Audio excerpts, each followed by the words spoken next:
Pandemi ini justru dipakai sebagai satu arena, satu masa di mana Undang-Undang Omnibus Law ini penting. Coba perhatikan, ketika klaster yang ketenaga kerjaan atau bab 4 ini dipersoalkan, kan yang beredar di awal apa sih?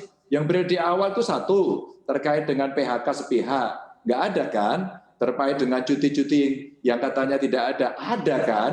Bagaimana ketentuannya, prosesnya, ada semuanya. Masih ada, bahkan dengan teman-teman, karena dulu saya dari fraksi PDI Perjuangan waktu DPR RI, saya ceritakan bahwa formula-formula untuk pesangon-pesangon itu tetap itu akan dilakukan. Soal besarannya mungkin tidak setuju, ya mari itu kita bicarakan.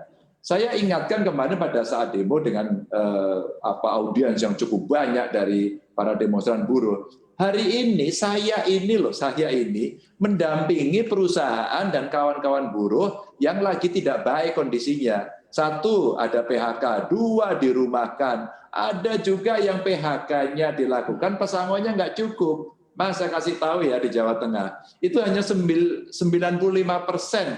maaf, hanya 95% yang mereka bayarnya itu tidak sesuai.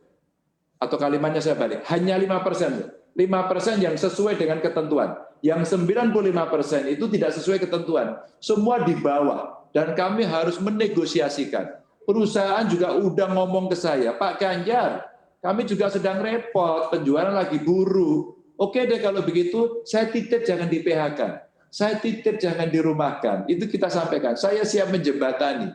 Kalau ada insentif dan sebagainya, oke, karena situasinya pandemi. Maka undang-undang ini menjadi pas. Nah, sementara kami menyiapkan tempat-tempat lahan baru untuk membuka industri, seperti kawasan industri, agar dalam kondisi pandemi ini ada tendangan yang kita lakukan, sehingga nantinya ekonomi bisa pulih cepat.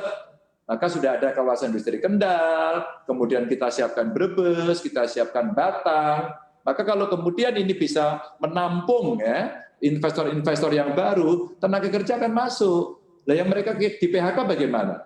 Belum yang UMKM. Coba kita dorong terus-menerus. Saya senang kemarin, Mas, masih melihat beberapa industri itu tumbuh positif. Umpama furniture kemarin kita ketemu di Kendal, dia masih butuh 2.000 tenaga kerja.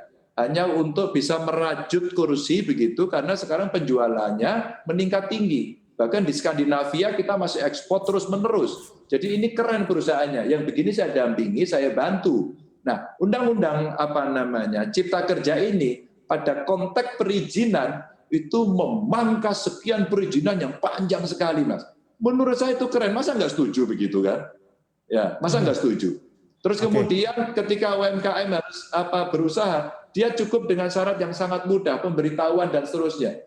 Ketika ingin membuat PT, cukup mudahnya sedikit aja boleh, bahkan perorangan boleh.